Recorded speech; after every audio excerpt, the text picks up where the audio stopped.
Welcome to today's Explainer. I'm so pumped to have you here. If you're prepping for exams, or honestly, if you just want to crack the code on the hidden chemistry happening all around you, you're in the right place. Today, we're building our foundation in the science of solutions. Let's jump straight into it. All right, picture this. You've got a clear glass of water. You drop in a spoonful of salt, give it a quick stir, and boom, it completely vanishes. Literally gone, like a magic trick. But take that exact same glass of water, dump in a spoonful of sand, and stir like your life depends on it. What happens? Absolutely nothing. That sand is just sitting there at the bottom, staring right back at you. Have you ever actually stopped to ask yourself why? Why does one completely disappear while the other just flat out refuses to budge? There's a fundamental rule of chemistry at play here. And once you get it, it unlocks this entire topic for you. To solve this mystery, we've got to look at what a solution actually is. By definition, a solution is a homogeneous mixture of two or more substances where the composition is uniform throughout. Now listen, don't let those big textbook words freak you out. The absolute most important word here is homogeneous. Homo simply means same. It means the mixture is exactly the same, top to bottom, left to right. It's so perfectly blended together that you absolutely cannot see the individual ingredients with your naked eye. Once that salt dissolves, you're not looking at salt and water anymore. You're just looking at salt water. It becomes one uniform thing. So let's put these two head to head. On one side, we've got our salt and water. This is homogeneous. It's a true solution. On the flip side, we've got the sand and water. This is heterogeneous. Hetero meaning different. It's chunky, it's not uniform, and because of that, it is absolutely not a solution. So, the big secret? The salt disappears because it forms a perfectly uniform composition with the water. The sand, it just can't pull that off. Okay, let's dive into this. Here's our roadmap to master this topic today. We'll start with the anatomy of a solution, move on to the different types of solutions, uncover the ultimate dissolving rule, tackle concentration basics, and wrap it all up with some cool real-life examples. Section 1. Anatomy of a solution. We're looking at solutes and solvents. Listen, every single solution in the universe, from the massive oceans to the cup of tea you had this morning, is built from two basic parts. You absolutely need to know the difference between them. First up, the solvent. Think of the solvent as the boss. It's the ingredient present in the larger quantity, and because it's the boss, it completely decides the final physical state of your solution. Then you've got the solute. This is the guy in the smaller quantity. It's the thing that's actively getting swallowed up and dissolved. And that's really it. No crazy jargon required. Big quantity is the solvent, smaller quantity getting dissolved is the solute.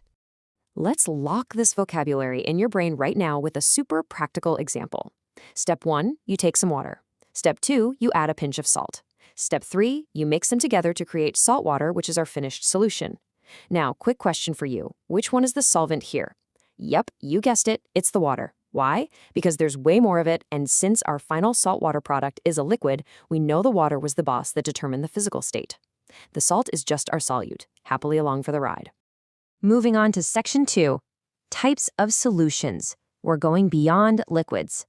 Now, what's really interesting about this is it busts a huge beginner's myth. Most people automatically think solutions are just solid powers getting dissolved into liquids. But no way. Any physical state can dissolve into another physical state. For instance, look at gas in a gas.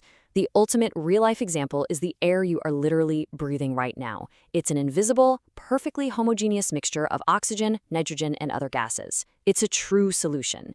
Or how about gas in a liquid? Think about cracking open a cold can of soda. All that amazing fizz, that is carbon dioxide gas perfectly dissolved into liquid water. We've also got our classic solid in a liquid, like sugar in water. And you can even do liquid in a liquid, like alcohol blending seamlessly into water. The massive exam takeaway here. Don't just box your brain into thinking about liquids. Solutions cover all states of matter. Section 3, the dissolving rule. Let's figure out why things actually mix. Okay, so we know what a solution is, but we haven't figured out why certain things mix. Why do salt and water team up perfectly, but oil and water just stubbornly separate, no matter how violently you shake the bottle?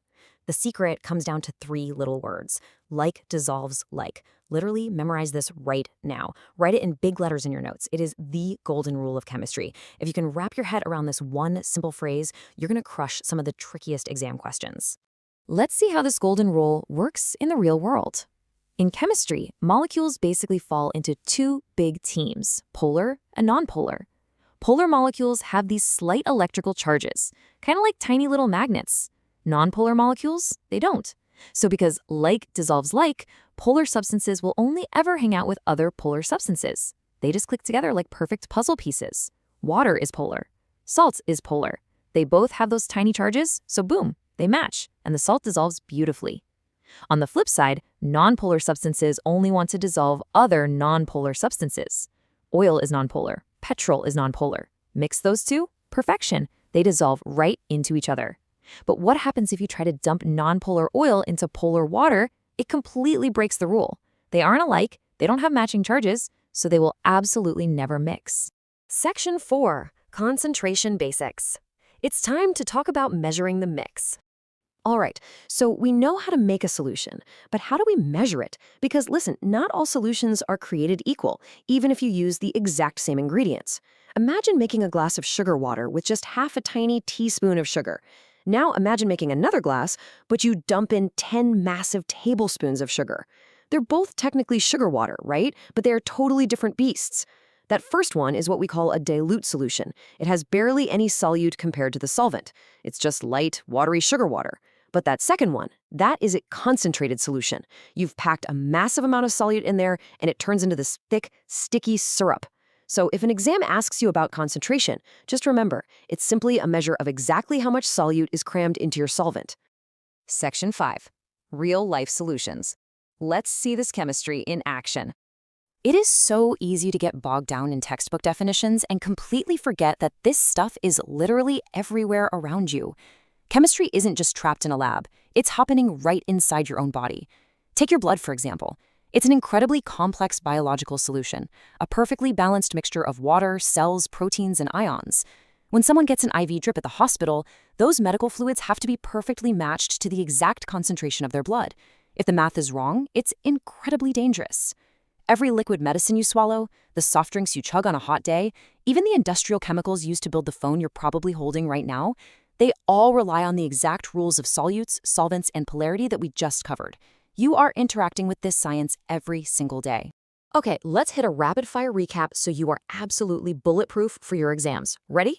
Number 1, a solution is a completely homogeneous, perfectly uniform mixture. Number 2, the solvent is the big boss determining the state, and the solute is the little guy getting dissolved. Number 3, do not forget, solutions are not just liquids. The type depends entirely on physical states. Gases dissolve in liquids, liquids in liquids, you name it.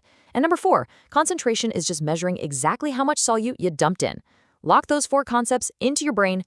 So next time you're stirring sugar into your tea or cracking open a soda, I want you to realize you are literally watching chemistry happen right in front of you. But before we wrap up, I want to leave you with a bit of a brain teaser. We know that adding a salt like salt to water creates a mixture. But how does adding that salt actually change the water's physical boiling point? Does it make it boil faster? Does it take way longer? The secret involves something called colligative properties, and honestly, it is fascinating. But that is a mystery for our next explainer. Keep asking questions, keep studying hard, and I will catch you in the next one.